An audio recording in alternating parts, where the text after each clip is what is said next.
The Adventures of Sherlock Holmes by Sir Arthur Conan Doyle. Adventure 2, The Red-Headed League.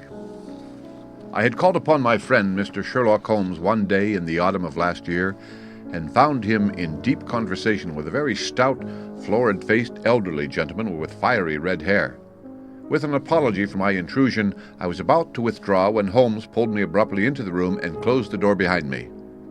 "You could not possibly have come at a better time, my dear Watson," he said cordially. "I was afraid that you were engaged." "So I am, very much so." "Then I can wait in the next room." "Not at all. This gentleman, Mr. Wilson, has been my partner and helper in many of my most successful cases, and I have no doubt that he will be of the utmost use to me in yours also." The stout gentleman half rose from his chair and gave a bob of greeting with a quick little questioning glance from his small, fat, encircled eyes. "Try the settee," said Holmes, relapsing into his armchair and putting his fingertips together, as was his custom when in judicial moods. "I know, my dear Watson, that you share my love of all that is bizarre and outside the conventions and humdrum routine of everyday life. You have shown your relish for it by the enthusiasm which has prompted you to chronicle, and, if you will excuse my saying so, somewhat to embellish so many of my own little adventures." "Your cases have indeed been of the greatest interest to me," I observed. "You will remember that I remarked the other day, just before we went into the very simple problem presented by Miss Mary Sutherland, that for strange effects and extraordinary combinations we must go to life itself, which is always far more daring than any effort of the imagination." A proposition which I took the liberty of doubting. "You did, Doctor. But nonetheless, you must come round to my view, for otherwise I shall keep on piling fact upon fact on you until your reason breaks down under them and acknowledges me to be right. Now, Mr. Jabez Wilson here has been good enough to call upon me this morning and to begin a narrative which promises to be one of the most singular which I have listened to for some time. You have heard me remark that the strangest and most unique things are very often connected not with the larger, but with the smaller crimes, and occasionally indeed when there is room for doubt whether any positive crime has been committed. As far as I have heard, it is impossible for me to say whether the present case is an instance of crime or not, but the course of events is certainly among the most singular that I have ever listened to. Perhaps, Mr. Wilson, you would have the great kindness to recommence your narrative. I ask you not merely because my friend Dr. Watson has not heard the opening part, but also because the peculiar nature of the story makes me anxious to have every possible detail from your lips. As a rule, when I have heard some slight indication of the course of events, I am able to guide myself by the thousands of other similar cases which occur to my memory. In the present instance, I am forced to admit that the facts are, to the best of my belief, unique." The portly client puffed out his chest with an appearance of some little pride and pulled a dirty and wrinkled newspaper from the inside pocket of his greatcoat. As he glanced down the advertisement column, with his head thrust forward and the paper flattened out upon his knee, I took a good look at the man, and endeavored, after the fashion of my companion, to read the indications which might be presented by his dress or appearance. I did not gain very much, however, by my inspection. Our visitor bore every mark of being an average, commonplace British tradesman, obese, pompous, and slow. He wore rather baggy gray shepherd's check trousers, a not over-clean black frock coat, unbuttoned in the front, and a drab waistcoat with a heavy brassy Albert chain, and a square pierced bit of metal dangling down as an ornament. A frayed top hat and a faded brown overcoat with a wrinkled velvet collar lay upon a chair beside him. Altogether, look as I would, there was nothing remarkable about the man save his blazing red hair and the expression of extreme chagrin and discontent upon his features. Sherlock Holmes' quick eye took in my occupation, and he shook his head with a smile as he noticed my questioning glances. Beyond the obvious facts that he has at some time done manual labor, that he takes snuff, that he is a Freemason, that he has been in China, and that he has done a considerable amount of writing lately, I can deduce nothing else. Mr. Jabez Wilson started up in his chair with his forefinger upon the paper, but his eyes upon my companion. "How in the name of good fortune did you know all that, Mr. Holmes?" he asked. "How did you know, for example, that I did manual labor? It's as true as gospel, for I began as ship's carpenter." "Your hands, my dear sir. Your right hand is quite a size larger than your left. You have worked with it, and the muscles are more developed." "Well, the snuff, then, and the Freemasonry." "I won't insult your intelligence by telling you how I read that. especially as, rather against the strict rules of your order, you use an arc and compass breastpin." "Ah, of course I forgot that. But the writing. What else can be indicated by that right cuff so very shiny for 5 inches, and the left one with the smooth patch near the elbow where you rested upon the desk?" "Well, but China? The fish that you have tattooed immediately above your right wrist could only have been done in China. I have made a small study of tattoo marks, and have even contributed to the literature of the subject. That trick of staining the fish's scales of a delicate pink is quite peculiar to China. When in addition I see a Chinese coin hanging from your watch chain, the matter becomes even more simple." Mr. Jabez Wilson laughed heavily. "Well, I never," said he. "I thought at first you had done something clever, but I see that there was nothing in it, after all." "I began to think, Watson," said Holmes, "that I make a mistake in explaining. Omne ignototum pro magnifico, you know, and my poor little reputation, such as it is, will suffer shipwreck if I am so candid. Can you not find the advertisement, Mr. Wilson?"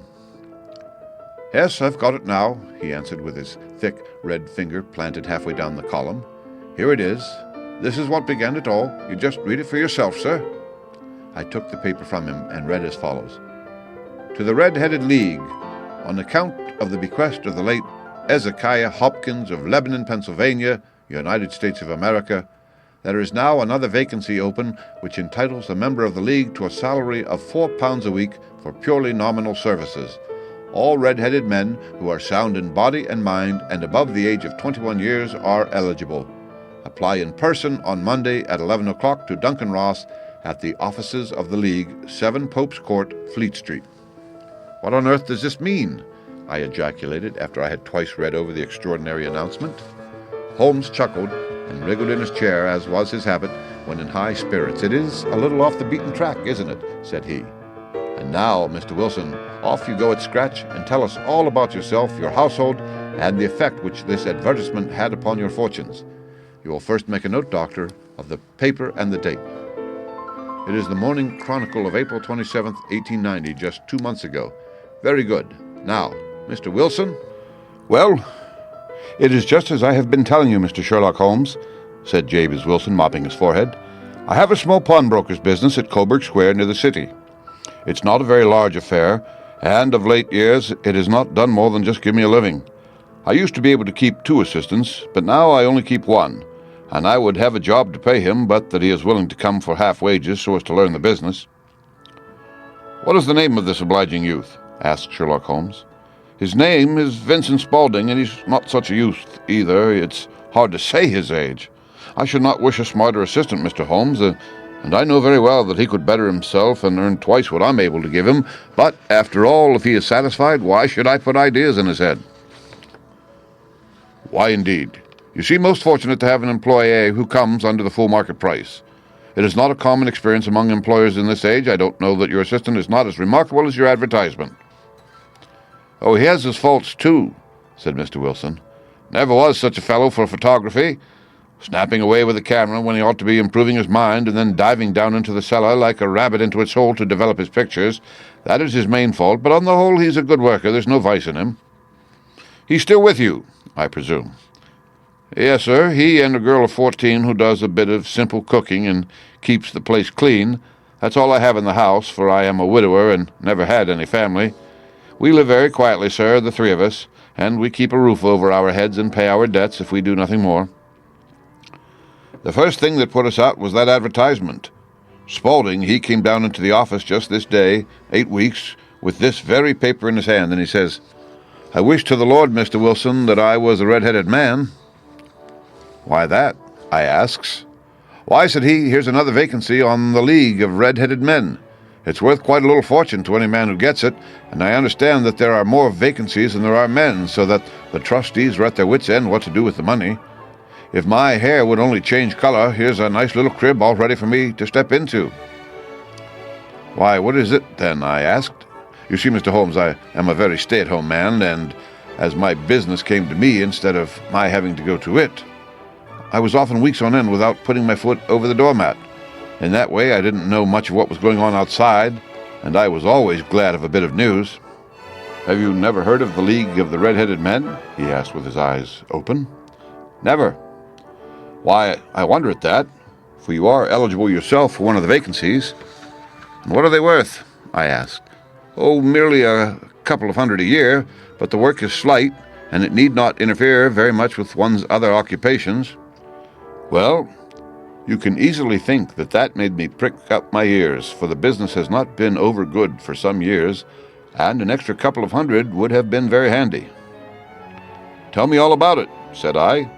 "Well," said he, showing me the advertisement, "you can see for yourself that the League has a vacancy, and there is the address where you should apply for particulars. As far as I can make out, the League was founded by an American millionaire, Ezekiah Hopkins, who was very peculiar in his ways.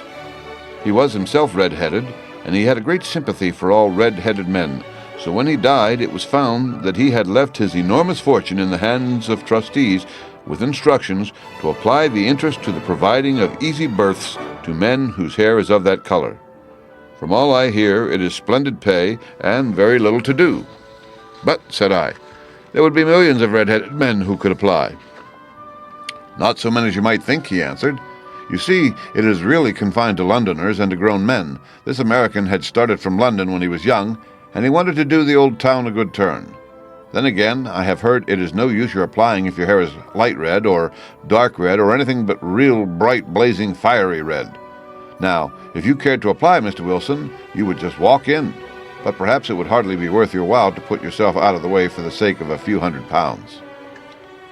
Now, it is a fact, gentlemen, as you may see for yourselves, that my hair is of a very full and rich tint, so that it seemed to me that if there was to be any competition in the matter, I stood as good a chance as any man that I had ever met. Vincent Spaulding seemed to know so much about it that I thought he might prove useful, so I just ordered him to put up the shutters for the day and to come right away with me. He was very willing to have a holiday, so we shut the business up and started off for the address that was given us in the advertisement. I never hoped to see such a sight as that again, Mr. Holmes. From north, south, east, and west, every man who had a shade of red in his hair had tramped into the city to answer the advertisement. Fleet Street was choked with red-headed folk, and Pope's Court looked like a coster's orange barrow. I should not have thought there were so many in the whole country as were brought together by that single advertisement. Every shade of color they were, straw, lemon, orange brick, Irish setter, liver, clay. But as Spaulding said, there were not many who had the real vivid flame-colored tint. When I saw how many were waiting, I would have given it up in despair, but Spaulding would not hear of it. How he did it I could not imagine, but he pushed and pulled and butted until he got me through the crowd and right up to the steps which led to the office. There was a double stream upon the stair, some going up in hope, and some coming back dejected, but we wedged in as well as we could, and soon found ourselves in the office. "Your experience has been a most entertaining one," remarked Holmes, as his client paused and refreshed his memory with a huge pinch of snuff. "Pray continue your very interesting statement." "There was nothing in the office but a couple of wooden chairs and a deal table, behind which sat a small man with a head that was even redder than mine. He said a few words to each candidate as he come up, and then he always managed to find some fault in them which would disqualify them. Getting a vacancy did not seem to be such a very easy matter after all. However, when our turn came, the little man was much more favorable to me than to any of the others, and he closed the door as we entered so that he might have a private word with us. 'This is Mr. Jabez Wilson,' said my assistant, 'and he is willing to fill a vacancy in the League.' 'And he is admirably suited for it,' the other answered. 'He has every requirement. I cannot recall when I have seen anything so fine.' He took a step backward, cocked his head on one side, and gazed at my hair until I felt quite bashful. Then suddenly he plunged forward, wrung my hand, and congratulated me warmly on my success. 'It would be injustice to hesitate,' said he. 'You will, however, I am sure, excuse me for taking an obvious precaution.' With that, he seized my hair in both his hands and tugged until I yelled with the pain. 'There is water in your eyes,' said he, as he released me. 'I perceive that all is as it should be, but we have to be careful, for we have twice been deceived by wigs and once by paint. I could tell you tales of cobbler's wax which would disgust you with human nature.' He stepped over to the window and shouted through it at the top of his voice that the vacancy was filled. A groan of disappointment came up from below, and the folk all trooped away in different directions until there was not a redhead to be seen except my own and that of the manager. "My name," said he, "is Mr. Duncan Ross, and I am myself one of the pensioners upon the fund left by our noble benefactor. Are you a married man, Mr. Wilson? Have you a family?" I answered that I had not. His face fell immediately. "Dear me," he said gravely, "that is very serious indeed. I am sorry to hear you say that. The fund was, of course, for the propagation and spread of the redheads, as well as for their maintenance. It is exceedingly unfortunate that you should be a bachelor." My face lengthened at this, Mr. Holmes, for I thought that I was not to have the vacancy after all. But after thinking it over for a few minutes, he said that it would be all right. "In the case of another," said he, "the objection might be fatal. But we must stretch a point in favor of a man with such a head of hair as yours. When shall you be able to enter upon your new duties?" "Well, it is a little awkward, for I have a business already," said I. "Oh, never mind about that, Mr. Wilson," said Vincent Spaulding. "I should be able to look after that for you." "What would be the hours?" I asked. 10 to 2. Now, a pawnbroker's business is mostly done of an evening, Mr. Holmes, especially Thursday and Friday evening, which is just before payday. So it would suit me very well to earn a little in the mornings. Besides, I knew that my assistant was a good man, and that he would see to anything that turned up. "That would suit me very well," said I. "And the pay?" "Is £4 a week. And the work?" "Is purely nominal." "What do you call purely nominal?" "Well, you have to be in the office, or at least in the building, the whole time. If you leave, you forfeit your whole position forever. The will is very clear upon that point. You don't comply with the conditions if you budge from the office during that time." "It's only 4 hours a day, and I should not think of leaving," said I. "No excuse will avail," said Mr. Duncan Ross. "Neither sickness, nor business, or anything else. There you must stay, or you lose your billet." "And the work?" "Is to copy out the Encyclopedia Britannica. There is the first volume of it in that press. You must find your own ink, pens, and blotting paper, but we provide this table and chair. Will you be ready tomorrow?" "Certainly," I answered.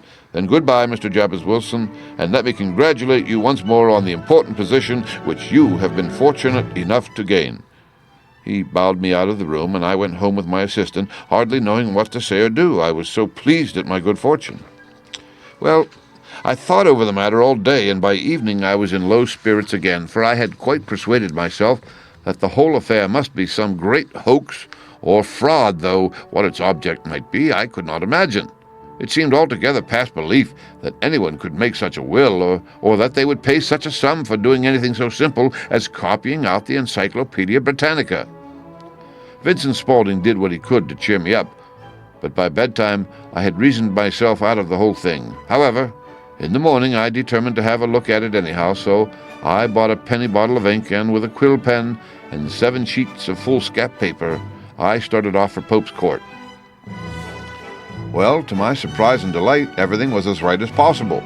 The table was set out ready for me, and Mr. Duncan Ross was there to see that I got fairly to work. He started me off upon the letter A, and then he left me, but he would drop in from time to time to see that all was right with me. At 2 o'clock he bade me good-bye, complimented me upon the amount that I had written, and locked the door of the office after me. This went on day after day, Mr. Holmes, and on Saturday the manager came in and planked down 4 gold sovereigns for my week's work. It was the same next week, and the same the week after. Every morning I was there at 10, and every afternoon I left at 2. By degrees, Mr. Duncan Ross took to coming in only once of a morning, and then, after a time, he did not come in at all. Still, of course, I never dared to leave the room for an instant, for I was not sure when he might come, and the billet was such a good one, and suited me so well that I would not risk the loss of it. 8 weeks passed away like this, and I had written about abbots and archery and armor and architecture and Attica, and hoped with diligence that I might get on to the beads before very long. It cost me something in foolscap, and I had pretty nearly filled a shelf with my writings, and then suddenly the whole business came to an end. To an end? Yes, sir.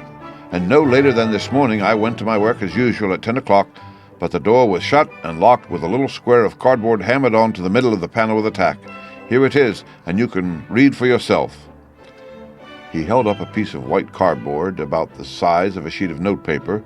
It read in this fashion: "The Red-Headed League is dissolved. October 9th, 1890. Sherlock Holmes and I surveyed this curt announcement and the rueful face behind it until the comical side of the affair so completely overtopped every other consideration that we both burst out into a roar of laughter. "I cannot see that there is anything very funny," cried our client, flushing up to the roots of his flaming head. "If you can do nothing better than laugh at me, I can go elsewhere." "No, no," cried Holmes, shoving him back into the chair from which he had half risen. "I really wouldn't miss your case for the world. It is most refreshingly unusual, but there is, if you will excuse my saying so, something just a little funny about it. Pray, what steps did you take when you found the card upon the door?" "I was staggered, sir. I did not know what to do. Then I called at the offices round, but none of them seemed to know anything about it. Finally, I went to the landlord, who is an accountant living on the ground floor, and I asked him if he could tell me what had become of the Red-Headed League. He said that he had never heard of any such body.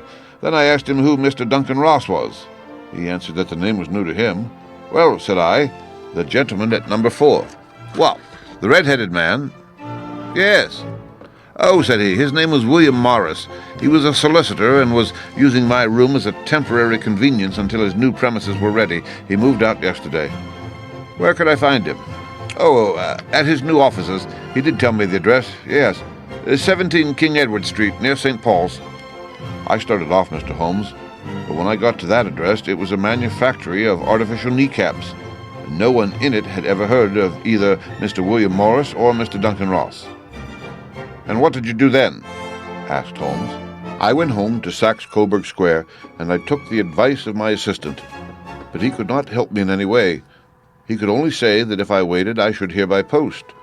But that was not quite good enough, Mr. Holmes. I did not wish to lose such a place without a struggle, so, as I had heard that you were good enough to give advice to poor folk who were in need of it, I came right away to you." "And you did very wisely," said Holmes. "Your case is an exceedingly remarkable one, and I shall be happy to look into it. From what you have told me, I think that it is possible that graver issues hang from it than might at first sight appear." "Grave enough," said Mr. Jabez Wilson. "Why, I have lost £4 a week." "As far as you are personally concerned," remarked Holmes, "I do not see that you have any grievance against this extraordinary league. On the contrary, you are, as I understand, richer by some £30, to say nothing of the minute knowledge which you gained on every subject which comes under the letter A. You have lost nothing by them." "No, sir, but I want to find out about them and who they are and what their object was in playing this prank, if it was a prank, upon me. It was a pretty expensive joke for them, for it cost them £32. "We shall endeavor to clear up these points for you. And, first, 1 or 2 questions, Mr. Wilson. This assistant of yours who first called your attention to the advertisement, how long had he been with you?" "About a month, then." "How did he come?" "In answer to an advertisement." "Was he the only applicant?" "No, I had a dozen." "And why did you pick him?" "Because he was handy and would come cheap." "At half wages, in fact." "Yes." "What is he like, this Vincent Spaulding?" "Small, stout built, very quick in his ways. No hair on his face, though he's not short of 30. Has a white splash of acid upon his forehead." Holmes sat up in his chair in considerable excitement. "I thought as much," said he. "Have you ever observed that his ears are pierced for earrings?" "Yes, sir. He told me that a gypsy had done it for him when he was a lad." "Oh," said Holmes, sinking back in deep thought. "Is he still with you?" "Oh, yes, sir. I have only just left him." "And has your business been attended to in your absence?" "Nothing to complain of, sir. There's never very much to do of a morning." "That will do, Mr. Wilson. I shall be happy to give you an opinion upon the subject in the course of a day or two.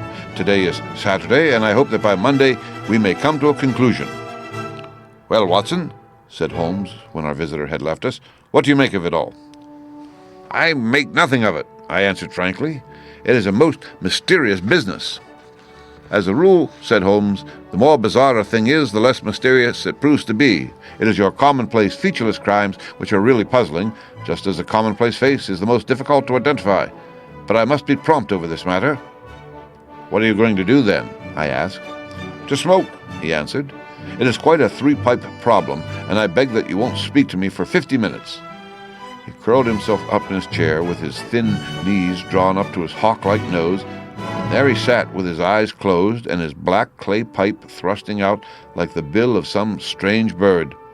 I had come to the conclusion that he had dropped asleep, and indeed was nodding myself, when he suddenly sprang out of his chair with the gesture of a man who has made up his mind and put his pipe down upon the mantelpiece.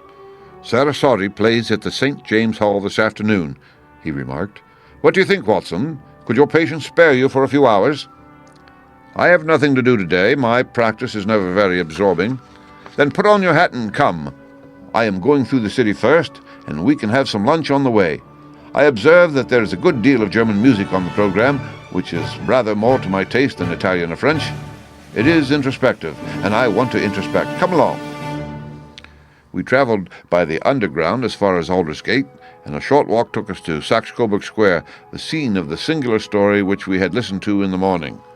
It was a poky, little shabby, genteel place, where 4 lines of dingy, 2-storied brick houses looked out into a small, railed-in enclosure where a lawn of weedy grass and a few clumps of faded laurel bushes made a hard fight against a smoke-laden and uncongenial atmosphere.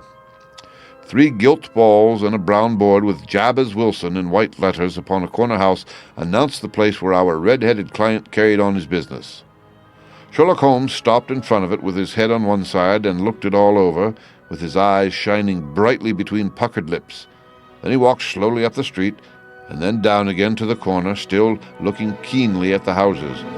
Finally he returned to the pawnbroker's, and, having thumped vigorously upon the pavement with his stick 2 or 3 times, he went up to the door and knocked. It was instantly opened by a bright-looking, clean-shaven young fellow who asked him to step in. "Thank you," said Holmes. "I only wish to ask you how you would go from here to the Strand." "3rd right, 4th left," answered the assistant promptly, closing the door. "Smart fellow that," observed Holmes as we walked away. "He is, in my judgment, the 4th smartest man in London, and for daring I am not sure that he has not a claim to be 3rd. I have known something of him before." "Evidently," said I, "Mr. Wilson's assistant counts for a good deal in this mystery of the Red-Headed League. I am sure that you inquired your way merely in order that you might see him." "Not him." "What then?" "The knees of his trousers." "And what did you see?" "What I expected to see." "Why did you beat the pavement?" "My dear doctor, this is a time for observation, not for talk. We are spies in an enemy's country. We know something of Saxe-Coburg Square. Let us now explore the parts which lie behind it." The road in which we found ourselves as we turned round the corner from the retired Saxe-Coburg Square presented as great a contrast to it as the front of a picture does to the back. It was one of the main arteries which conveyed the traffic of the city to the north and west. The roadway was blocked with the immense stream of commerce flowing in a double tide inward and outward, while the footpaths were black with the hurrying swarm of pedestrians. It was difficult to realize, as we looked at the line of fine shops and stately business premises, that they really abutted on the other side upon the faded and stagnant square which we had just quitted. "Let me see," said Holmes, standing at the corner and glancing along the line. "I should like just to remember the order of the houses here. It is a hobby of mine to have an exact knowledge of London. There is Mortimer's, the tobacconist, the little newspaper shop, the Coburg branch of the City and Suburban Bank, the vegetarian restaurant, and McFarland's carriage building depot. That carries us right on to the other block. And now, Doctor, we've done our work, so it's time we had some play. A sandwich and a cup of coffee, and then off to violin land, where all is sweetness and delicacy and harmony, and there are no red-headed clients to vex us with their conundrums." My friend was an enthusiastic musician, and being himself not only a very capable performer, but a composer of no ordinary merit. All the afternoon he sat in the stalls wrapped in the most perfect happiness, gently waving his long, thin fingers in time to the music, while his gently smiling face and his languid, dreamy eyes were as unlike those of Holmes the sleuth-hound, Holmes the relentless, keen-witted, ready-handed criminal agent, as it was possible to conceive. In his regular character, the dual nature alternately asserted itself, and his extreme exactness and astuteness represented, as I have often thought, the reaction against the poetic and contemplative mood which occasionally predominated in him. The swing of his nature took him from extreme languor to devouring energy, and, as I knew well, he was never so truly formidable as when for days on end he had been lounging in his armchair amid his improvisations and his black-letter editions. Then it was that the lust of the chase would suddenly come upon him, and that his brilliant reasoning power would rise to the level of intuition, until those who were unacquainted with his methods would look askance at him as on a man whose knowledge was not that of other mortals. When I saw him that afternoon, So, enwrapped in the music at St. James Hall, I felt that an evil time might be coming upon those whom he had set himself to hunt down. "You want to go home, no doubt, Doctor," he remarked as we emerged. "Yes, it would be as well. And I have some business to do which will take some hours. This business at Coburg Square is serious." "Why serious?" "A considerable crime is in contemplation. I have every reason to believe that we shall be in time to stop it. But today being Saturday rather complicates matters. I shall want your help tonight." "At what time?" 10 will be early enough." "I shall be at Baker Street at 10. "Very well. And I say, Doctor, there may be some little danger, so kindly put your army revolver in your pocket." He waved his hand, turned on his heel, and disappeared in an instant among the crowd. I trust that I am not more dense than my neighbors, but I was always oppressed with a sense of my own stupidity in my dealings with Sherlock Holmes. Here I had heard what he had heard, I had seen what he had seen, and yet from his words it was evident that he saw clearly not only what had happened, but what was about to happen, while to me the whole business was still confused and grotesque.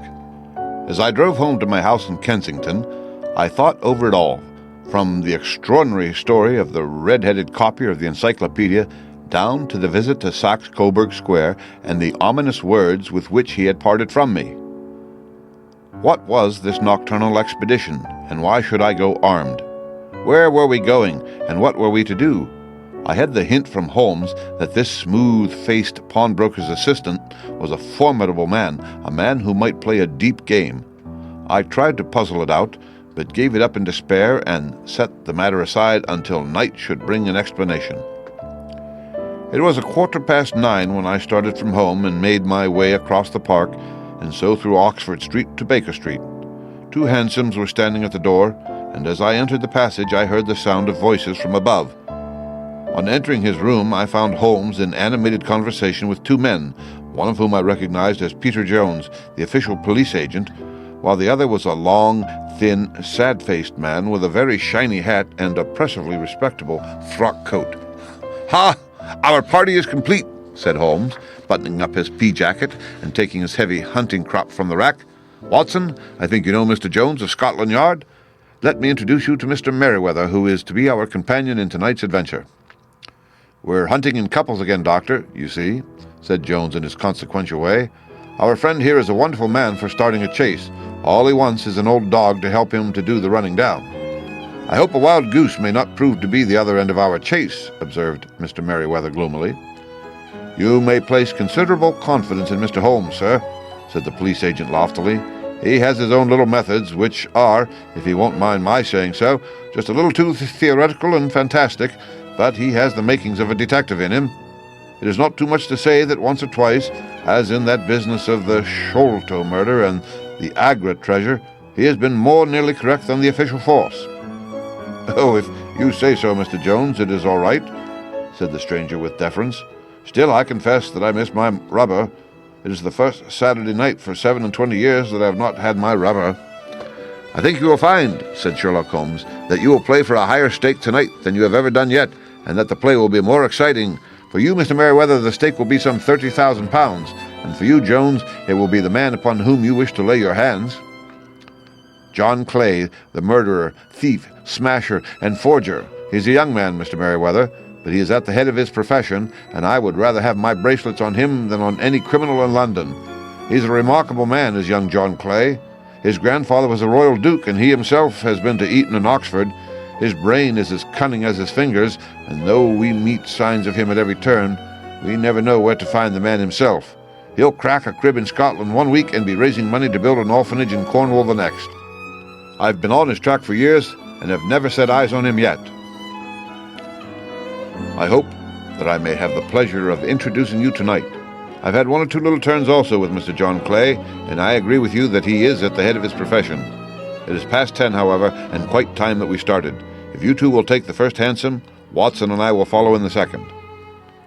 Sherlock Holmes was not very communicative during the long drive, and lay back in the cab, humming the tunes which he had heard in the afternoon. We rattled through an endless labyrinth of gas-lit streets until we emerged into Farrington Street. "We are close there now," my friend remarked. "This fellow Merriweather is a bank director, and personally interested in the matter. I thought it as well to have Jones with us also. He's not a bad fellow, though an absolute imbecile in his profession. He has one positive virtue. He is as brave as a bulldog and as tenacious as a lobster if he gets his claws upon anyone. Here we are, and they are waiting for us." We had reached the same crowded thoroughfare in which we had found ourselves in the morning. Our cabs were dismissed, and following the guidance of Mr. Merryweather, we passed down a narrow passage and through a side door which he opened for us. Within, there was a small corridor which ended in a very massive iron gate. This also was opened and led down a flight of winding stone steps which terminated at another formidable gate. Mr. Merryweather stopped to light a lantern, and then conducted us down a dark, earth-smelling passage, and so, after opening a third door, into a huge vault, or cellar, which was piled all round with crates and massive boxes. "You're not very vulnerable from above," Holmes remarked as he held up the lantern and gazed about him. "Nor from below," said Mr. Merryweather, striking a stick upon the flags which lined the floor. "Why, dear me, it sounds quite hollow," he remarked, looking up in surprise. "I must really ask you to be a little more quiet," said Holmes severely. "You have already imperiled the whole success of our expedition. Might I beg that you would have the goodness to sit down upon one of these boxes and not to interfere?" The solemn Mr. Merryweather perched himself upon a crate with a very injured expression upon his face, while Holmes fell upon his knees upon the floor and, with the lantern and a magnifying lens, began to examine minutely the cracks between the stones. A few seconds sufficed to satisfy him, for he sprang to his feet again and put his glass in his pocket. "We have at least an hour before us," he remarked, "for they can hardly take any steps until the good pawnbroker is safely in bed. Then they will not lose a minute, for the sooner they do their work, the longer time they will have for their escape. We are at present, Doctor, as no doubt you have divined, in the cellar of the city branch of one of the principal London banks. Mr. Merryweather is the chairman of directors, and he will explain to you that there are reasons why the more daring criminals of London should take a considerable interest in this cellar at present." "It is our French gold," whispered the director. "We have had several warnings that an attempt might be made upon it." "Your French gold?" "Yes. We had occasion some months ago to strengthen our resources and borrowed for that purpose 30,000 Napoleons from the Bank of France. It has become known that we have never had an occasion to unpack the money, and that it is still lying in our cellar. The crate upon which I sit contains 2,000 Napoleons packed between layers of lead foil. Our reserve of bullion is much larger at present than is usually kept in a single branch office, and the directors have had misgivings upon the subject." "Which were very well justified," observed Holmes. "And now it is time that we arranged our little plans. I expect that within an hour matters will come to a head. In the meantime, Mr. Merryweather, we must put the screen over that dark lantern." "And sit in the dark?" "I'm afraid so. I had brought a pack of cards in my pocket, and I thought that, as we were a partie carré, you might have your rubber after all. But I see that the enemy's preparations have gone so far that we cannot risk the presence of a light. And, first of all, we must choose our positions. These are daring men, and though we shall take them at a disadvantage, they may do us some harm unless we are careful. I shall stand behind this crate, and you conceal yourselves behind those. Then, when I flash a light upon them, close in swiftly. If they fire, Watson, have no compunction about shooting them down." I placed my revolver cocked upon the top of the wooden case behind which I crouched. Holmes shot the slide across the front of his lantern and left us in pitch darkness, such an absolute darkness as I have never before experienced. The smell of hot metal remained to assure us that the light was still there, ready to flash out at a moment's notice. To me, with my nerves worked up to a pitch of expectancy, there was something depressing and subduing in the sudden gloom and in the cold, dank air of the vault. "They have but one retreat," whispered Holmes. "That is back through the house into Saxe-Coburg Square. I hope that you have done what I asked you, Jones. I have an inspector and 2 officers waiting at the front door. Then we have stopped all the holes, and now we must be silent and wait." What a time it seemed! From comparing notes afterwards, it was but an hour and a quarter, yet it seemed to me that the night must have gone almost away and the dawn be breaking above us. My limbs were weary and stiff, for I feared to change my position. Yet my nerves were worked up to the highest pitch of tension, and my hearing was so acute that I could not only hear the gentle breathing of my companions, but I could distinguish the deeper, heavier in-breath of the bulky Jones from the thin, sighing note of the bank director. From my position I could look over the case in the direction of the floor. Suddenly my eyes caught the glint of a light. At first it was but a lurid spark upon the stone pavement. Then it lengthened out until it became a yellow line, and then, without any warning or sound, a gash seemed to open and a hand appeared, a white, almost womanly hand, which felt about in the center of the little area of light. For a minute or more, the hand with its writhing fingers protruded out of the floor. Then it was withdrawn as suddenly as it appeared, and all was dark again, save the single lurid spark which marked a chink between the stones. Its disappearance, however, was but momentary. With a rending, tearing sound, one of the broad white stones turned over upon its side and left a square, gaping hole through which streamed the light of a lantern. Over the edge there peeped a clean-cut boyish face, which looked keenly about it, and then, with a hand on either side of the aperture, drew itself shoulder-high and waist-high until one knee rested upon the edge. In another instant he stood at the side of the hole and was hauling after him a companion, lithe and small like himself, with a pale face and a shock of very red hair. "It's all clear," he whispered. "Have you the chisel and the bags? Great Scott! Jump, Archie, jump, and I'll swing for it." Sherlock Holmes had sprung out and seized the intruder by the collar. The other dived down the hole, and I heard the sound of rending cloth as Jones clutched at his skirts. The light flashed upon the barrel of a revolver, but Holmes' hunting crop came down on the man's wrist, and the pistol clinked upon the stone floor.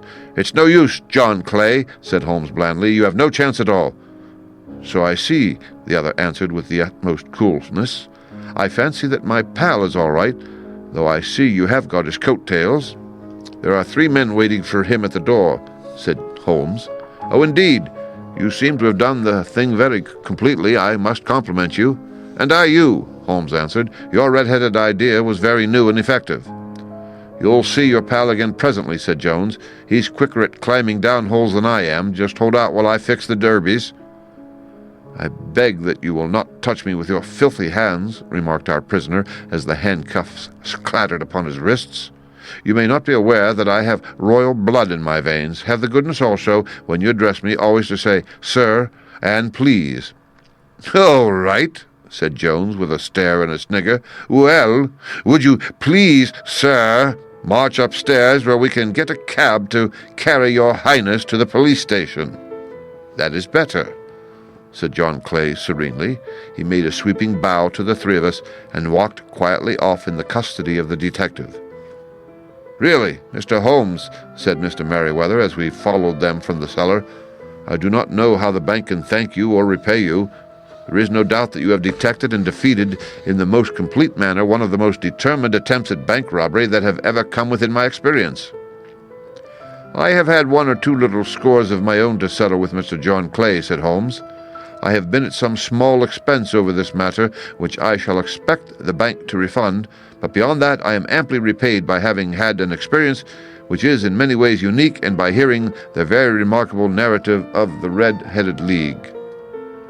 You see, Watson," he explained in the early hours of the morning as we sat over a glass of whiskey and soda in Baker Street, "it was perfectly obvious from the very first that the only possible object of this rather fantastic business of the advertisement of the League and the copying of the encyclopedia must be to get this not-over-bright pawnbroker out of the way for a number of hours every day.